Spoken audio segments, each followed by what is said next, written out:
Препознавање и изразување на чувства.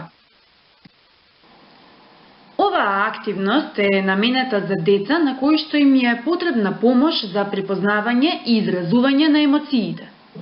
Пишувана е во прво лице и во неа се обработени емоциите на среќа, тага, љубомора и вознемиреност. За чувството на среќа дадени се доволно визуелни информации за тоа како едно лице изгледа кога се чувствува среќно, односно обрнато е внимание на давање на визуелни информации за изгледот на устата, очите, како и положбата на телото кога детето се чувствува среќно. Секако дадени се и предлог активности кои што можат да го поттикнат ова чувство кај детето. Тага. И за чувството на тага исто така обезбедени се доволно визуелни информации за тоа како едно лице изгледа кога се чувствува тажно. Особено е обрнато внимание на изгледот на очите, устата и положбата на телото при оваа емоција. Ова е навистина важно, бидејќи детето треба да има доволно визуелни информации за изгледот на чувствата, кои што ќе помогнат полесно да ги препознае кај себе си, но и кај другите лица кои што го обкружуваат. Визуелно се представени пример случувања кои што во секојдневието може да направат детето да се чувствува тажно.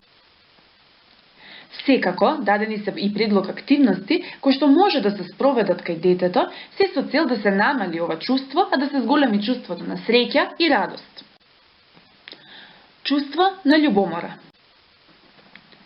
И за ова чувство, навистина е важно детето да умее да го препознае кај себе си, а потоа и кај другите, бидејќи кај чувството на љубомора знае често да се јави непосакувано и несоодветно однесување.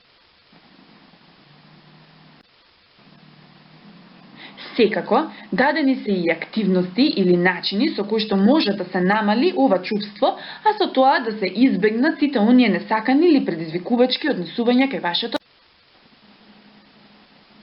Последно чувство од оваа социјална приказна е представено чувството на вознемиреност. Оваа приказна е еден одличен начин да се поттикне разговор за чувствата и за начинот како тие може да се препознаат и изразат.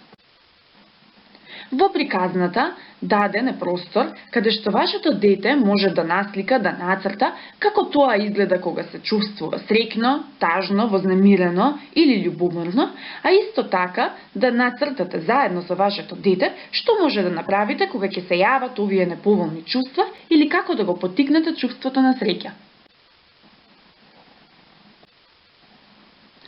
Овој материјал е слободен за користење, модификација, бесплатна и отворена употреба, единствено за некомерцијална намена, при што секако мора да се наведе оригиналниот автор при користењето. Оваа активност, бесплатно, може да ја превземете од страницата на Македонското научно здружение за аутизам.